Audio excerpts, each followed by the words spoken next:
শ্রীমঙ্গলে আসার পর এখানে আনারস খাচ্ছি। দেখতে পাচ্ছেন যে অনেক এখানকার প্রতি আনারস পিস 20 টাকা করে। খুব সুন্দর লাগলো, খেতে কেমন সেটা একটু জানাবো। এই যে আমার হাতে 20 টাকার আনারস।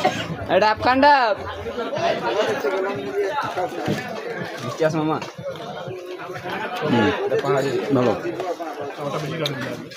খাইতেছি, আপনি খাইতে আরামসে টান দিলে ছবি 4 দিন 20 টাকা আছে, 30 টাকা আছে আমার 20 টাকা বেশি রেখে